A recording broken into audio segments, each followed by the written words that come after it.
नमस्कार. श्रोतेहो, आज 1 मे जागतिक कामगार दिन. श्रोतेहो, कोणत्याही राष्ट्राच्या विकासाचा पाया हा कामगारांचा घाम आणि मेहनत असतो. त्यांच्या कष्टामुळंच उद्योग, पायाभूत सुविधा आणि अर्थव्यवस्था उभी राहते. कामगारांचं आरोग्य आणि आर्थिक सुरक्षितता जपणं हे आवश्यक आहे. कारण जेव्हा कामगार सुरक्षित आणि समाधानी असतो, तेव्हाच देशाची उत्पादन क्षमता वाढते. आज कामगार दिन. याच निमित्तानं आपण ऐकणार आहोत महाराष्ट्र कामगार कल्याण मंडळाचा इतिहास आणि मंडळाच्या द्वारे होणाऱ्या कामगारांच्या हिताच्या योजनांची माहिती. ही माहिती देण्यासाठी आपल्याकडे आले आहेत गटकार्यालय सांगली साताराचे कामगार कल्याण अधिकारी अरुण लाड. ऐकूया त्यांनी दिलेली ही माहिती.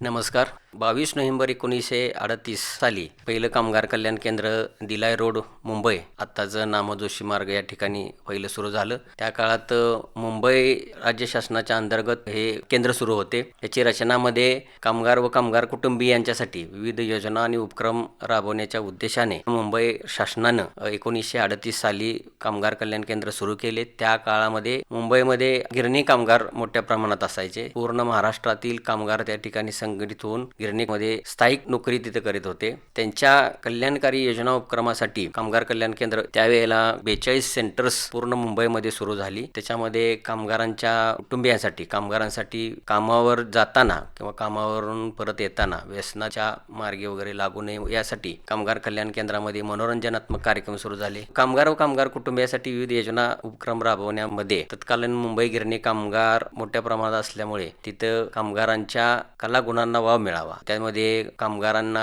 केंद्रामध्ये कॅरम स्पर्धा असतील, बुद्धिबळ, वाचनालय, ग्रंथालय, अभ्यासिका ह्याच्या माध्यमातून कामावरून आल्यानंतर त्याचा फावला वेळ त्या ठिकाणी जावा ह्या उद्देशानं कामगार कल्याण केंद्राची रचना पूर्ण मुंबईमध्ये सुरुवात झाली. मुंबईमध्ये 42 ठिकाणी कामगार कल्याण केंद्र तत्कालीन सुरू होते. यामध्ये कामगार व त्यांचे कुटुंबीय यांच्यासाठी केंद्राच्या रचनेनुसार कामगारांच्या मुलांसाठी शिशु मंदिर सुरू झाले. शिशु मंदिरामध्ये दररोज त्यांना उपस्थित राहून खाऊ देण्यात येत होता. सकस आहार, ड्रेस या पद्धतीच्या सेवा पुरवण्यात आल्या. नंतर कामगार कामावर गेल्यानंतर घरी त्यांच्या पत्नी त्यांच्यासाठी रोजगारांची संधी उपलब्ध म्हणून शिवण वर्ग सुरू झाले. त्यातून त्यांनी स्वतःचा रोजगार निर्माण व्हावा तसा उद्देश होता. मुलांसाठी मग अभ्यासिका सुरू झाले, वाचनालय चालू झाले. अशी रचना सुरू झाल्यानंतर मग 1 जुलै 1953 मुंबई कामगार कल्याण निधी अधिनियम 1953 हा कायदा अस्तित्वात आला. त्या कायद्याअंतर्गत मुंबईमध्ये त्याचा फार मोठ्या प्रमाणात अंमलबजावणी झाली. त्याच्यामध्ये कामगार, मालक आणि शासन असा हा निधी सुरू झाला.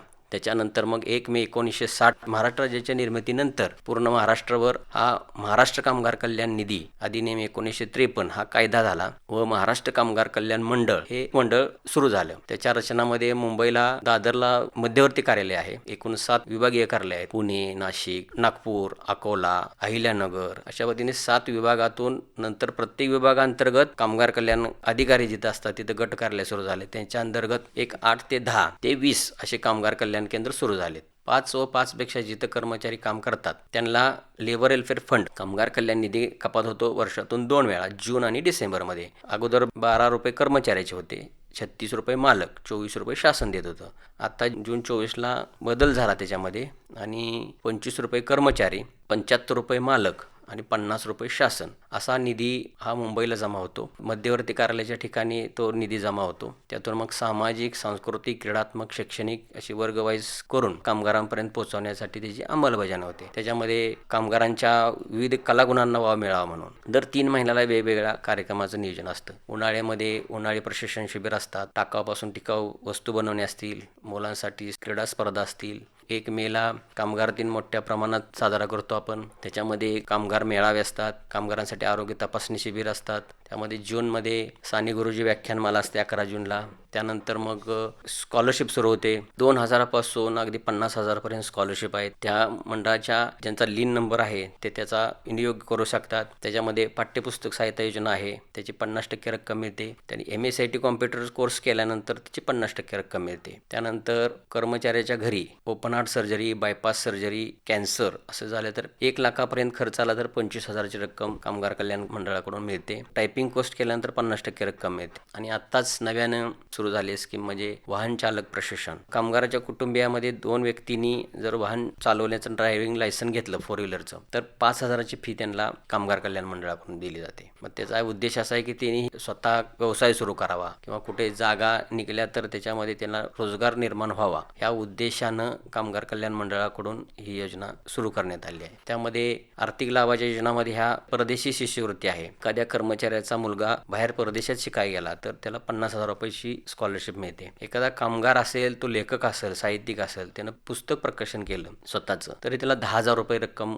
कामगार कल्याण मंडळाकडून देण्यात येते. अशा पद्धतीनं आर्थिक लाभाच्या योजना आहेत. त्यानंतर मग ज्या केंद्राच्या रचनेनुसार ती जी वर्ग वाईज आहे, छोटे केंद्र असतील तर शिशु मंदिर आहेत, शिवण वर्ग आहेत, ग्रंथालय आहेत, अभ्यासिका आहेत. आता आपल्याकडे मुंबईमध्ये स्विमिंग पूल, बॅडमिंटन, टेबल टेनिस अशा पद्धतीने 3 प्रकल्प आहेत. मुंबई, नागपूर आणि पुणे या ठिकाणी या प्रकल्पामधून ह्या सगळ्या कामगारांच्यासाठी सुविधा पुरवल्या जातात. ज्या पद्धतीचा विभाग असेल त्या पद्धतीच्या योजना उपक्रम त्यामध्ये सामायिक असतात. कामगारांच्या कलागुणांना वाव मिळावा म्हणून जुलै महिन्यामध्ये समरगीत स्पर्धा आयोजित केली जाते. ती की स्वतः कामगारांनी लेखन केलेलं असतं ते स्फूर्तिगीत.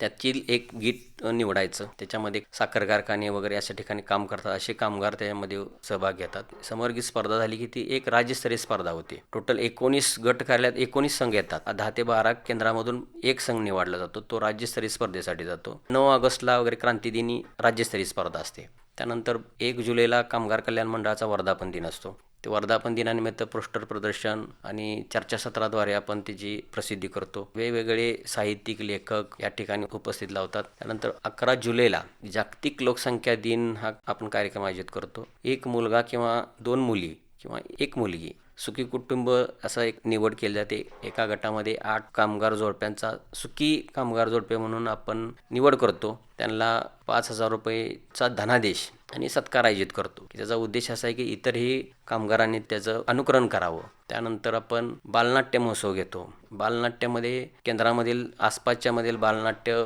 जे सहभाग होतात मुलं त्यांना व्यासपीठ कामगार कल्याण मंडळाचं मिळतं. यापूर्वी लक्ष्मीकांत बेर्डे असतील, अशोक सराफ असतील या कामगार कल्याण मंडळाच्या व्यासपीठावर हे सगळे तयार झालेले आहेत. महिला नाट्यामध्ये ज्या कामगारांच्या महिला आहेत किंवा मुली आहेत तर आपल्या कलागुणांना त्यांना वाव मिळावा. ज्या शालेय जीवनामध्ये सहभाग घेऊ शकला नाही किंवा त्या कला त्यांच्या राहिल्या त्या ह्याच्यामधून व्यक्त होतात अशासाठी महिला नाट्य महोत्सव असतो. त्यानंतर आपण 2 ऑक्टोबरला लाल बहादूर शास्त्री, महात्मा गांधी यांच्या जयंती सप्ताह साजरा करतो. त्याच्यामध्ये महिला भजन स्पर्धा असतात, पुरुष भजन स्पर्धा असतात. 29 व 30 जानेवारीला महात्मा गांधींच्या पुण्यतिथीनिमित्त लोकनृत्य स्पर्धा आयोजित केल्या जातात कामगारांच्या मुलांसाठी. त्याची ही राज्यस्तरीय स्पर्धा असते. ते वेगवेगळ्या ठिकाणी आयोजित केली जाते. अशा स्पर्धांमधून कामगारांच्या कलागुणांना वाव देण्याचा आपण नेहमीच प्रयत्न करतो. त्यामध्ये परत प्राथमिक नाट्य महोत्सव आयोजित केला जातो. औद्योगिक नाट्य महोत्सव आहे. औद्योगिक नाट्य महोत्सव ही 100% कामगारांसाठी औद्योगिक नाट्य महोत्सव असतो. यामध्ये एस-टी महामंडळ असतील,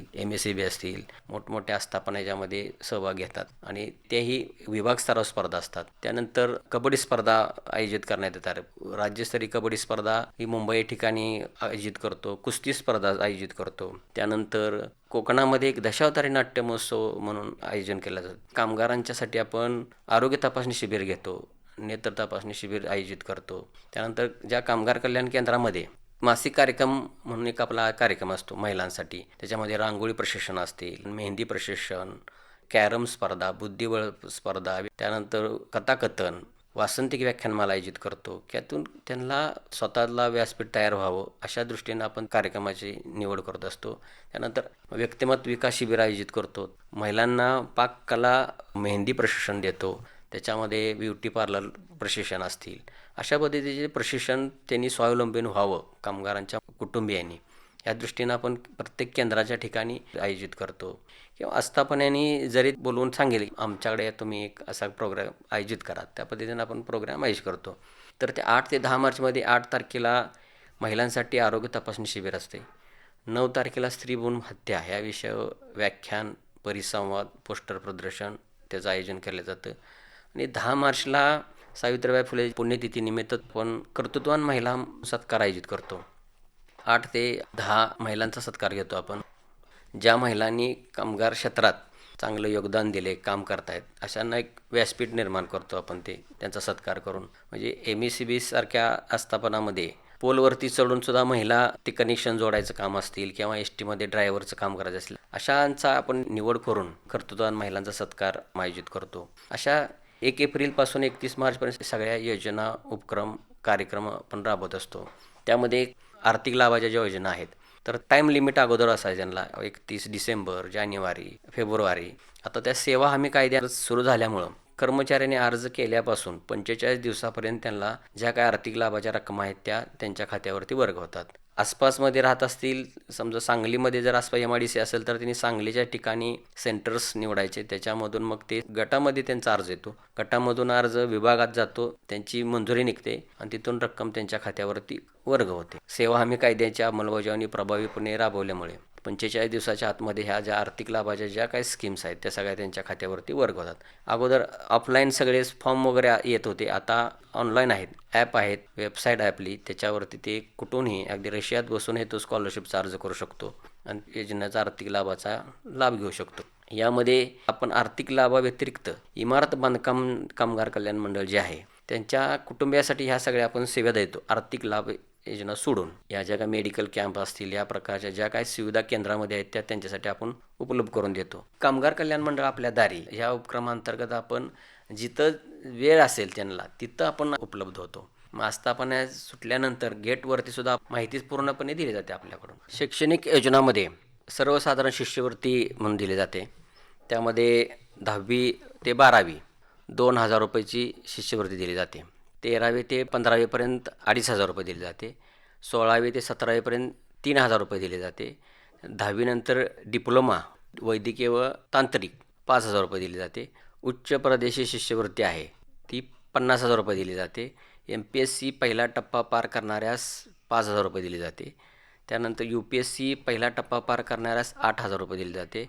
त्यानंतर PhD पहिला टप्पा उत्तीर्ण करणाऱ्याला 5,000 रुपये दिले जाते. टायपिंग कोर्स केला तर तिची 50% रक्कम दिली जाते.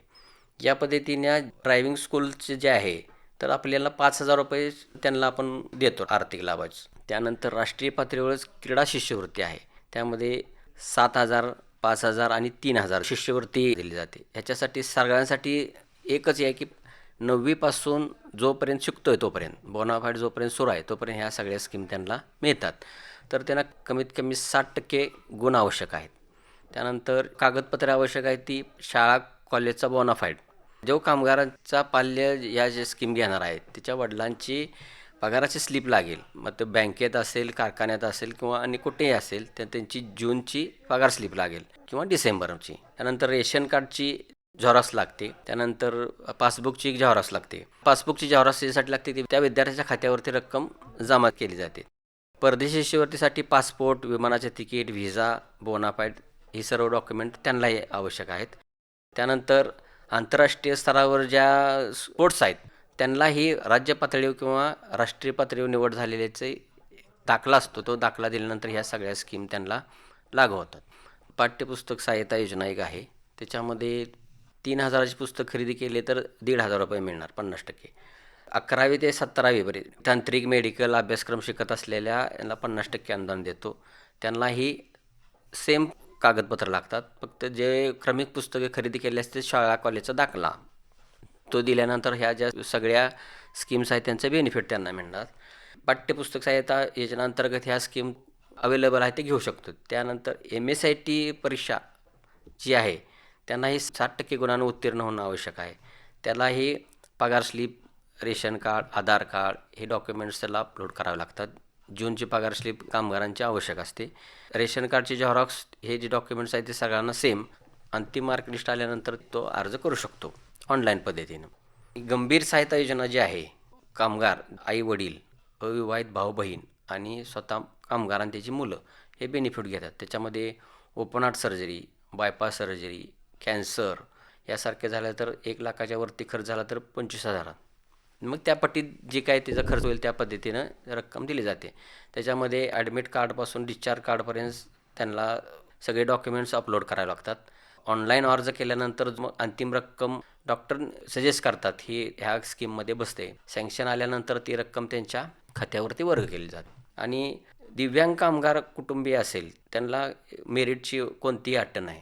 त्यांना जो अर्ज करेल त्याला 100% हे सगळे स्कीम्स उपलब्ध होतात. आपण प्रत्येक कार्यक्रमाच्या माध्यमातून औद्योगिक वसाहतीचे जे काही चेअरमन्स असतील, संचालक बॉडी असेल, राजकीय प्रतिनिधी असतील, साहित्यिक, लेखक अशा प्रत्येक वेळेला ज्याच्या वेळेस आपण प्रोग्राम निमित्त त्यांना बोलवतो पाहुणे म्हणून. त्याच्या माध्यमातून ती काय स्कीम नक्की आहे, कामगार कल्याण मंडळ कसं राबवलं जातं हे एकदा त्यांनी पाहिल्यानंतर मग त्यांचा प्रतिसाद चांगला मिळतो.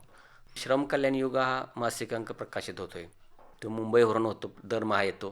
तर त्याच्यामध्ये सगळे GR वगैरे गव्हर्नमेंटचे जे निघतात कामगार असे निगडीत ती प्रसिद्धी त्याच्यामध्ये होते. ज्या स्कीम्स काय ॲड झाल्या ते त्याच्यामध्ये ॲड होतात. त्यामध्ये लेख प्रसिद्ध होतात, कविता, स्पोर्ट्समधल्या असं प्रकाशन ज्या त्या महिन्यातल्या ह्याच्यानुसार ते प्रकाशित होतं. तो कामगारांपर्यंत जातो, आस्थापनही घेतात आणि तो त्यांच्या ह्याच्यामध्ये शेअर करतात. त्याच्यामध्ये प्रतिसाद मोठ्या प्रमाणात मिळतो. कामगार कल्याण मंडळामार्फत कायदेविषयक मार्गदर्शन शिबिर आयोजित करतो आपण. जिथं महिला काम करत आहेत तर कामाच्या ठिकाणी लैंगिक छळवणूक अधिनियम आहे त्याच्या बाबतीत प्रचार प्रसार आयोजित केले जातात. कामगारांच्या निगडीत तुमचे हक्क काय आहेत, कर्तव्य काय आहेत ह्या संबंधित त्यांना आपण मार्गदर्शन घेतो. कायदेविषयक वकील क्षेत्रातील त्या लेबर कोडशी निगडीत व्याख्याते बोलवून आपण त्यांचं मार्गदर्शन करतो. काही सजेशन आपल्या लेवलवर येतात ते आपल्या लेवलवरती आपण सॉल्व्ह करतो. कामगार कल्याण मंडळाच्या रचनेमध्ये आकाश फोंडकर म्हणून कामगार मंत्री आहेत, राज्यमंत्री आशिष जयस्वाल साहेब आहेत, प्रधान सचिव आहे कुंदन आहेत आणि जे कामगार कल्याण मंडळाचं जे काम पाहतात रोशिनी कदम पाटील म्हणून उपसचिव आहेत. कामगार कल्याण मंडळ म्हणून ते काम पाहतात. आमच्याकडं मुंबईला 3 उपकल्याण आयुक्त आहेत, विभागीयला सहाय्यक कल्याण आयुक्त आहेत आणि गट कार्यालयाला कामगार कल्याण अधिकारी आहेत आणि केंद्र लेवलवर केंद्र संचालक, कल्याण निरीक्षक, सहाय्य संचालक, शिशुमंदिर त्याच्यासाठी शिशुमंदिर शिक्षिका, त्यांना मदतीस म्हणून आया आणि महिलांसाठी शिवण शिकवण्यासाठी केंद्र महिला सहाय्यिका आणि त्यांना मदतनीस म्हणून केंद्र सेवक अशी रचना असते. पूर्ण महाराष्ट्रामध्ये या रचनेप्रमाणे काम चालतं. कोरोनानंतर जी कामगारांची नोंदणी होत होती ती ऑनलाईन नोंदणी आपल्या कामगार कल्याण मंडळाकडे होती. हॉटेल, पेट्रोल पंप्स असतील, साखर कारखान्यात, सूतगिरणी असतील, बँका, पतसंस्था, ST महामंडळ असतील, MSEB आहेत, छोटे मोठे उद्योग जिथं की 5पेक्षा जिथं कर्मचारी काम करतात तिथं कामगार कल्याण निधी हा कायदा आहे. त्यानुसार निधी भरणं गरजेचं आहे आणि निधी भरल्यानंतर मग ह्या ज्या सगळ्या कामगार व कामगार कुटुंबियासाठी ज्या स्कीम्स आहेत त्याचे ते बेनिफिट घेणं गरजेचं आहे. त्यामध्ये मग आपण ST महामंडळामध्ये वर्कशॉप आयोजित करतो. त्यांना सहभाग करून घेण्यासाठी आपण प्रचार प्रसार आयोजित करतो. ज्या आसपासच्या आस्थापनांची जशी मागणी असेल त्याप्रमाणे आपण कार्यक्रमाची आखणी करतो.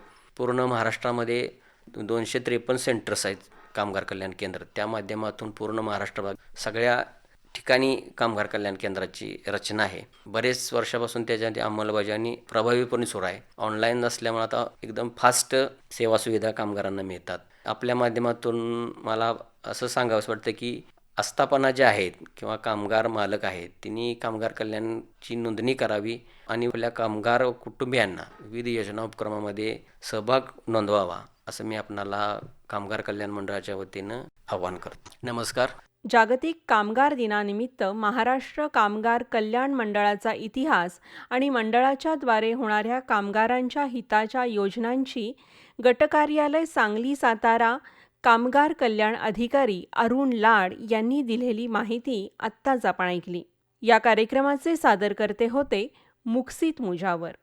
त्यांच्यासह मला मधुरा पुजारीला आता निरोप द्या. नमस्कार. ही आकाशवाणी सांगली केंद्राची निर्मिती होती.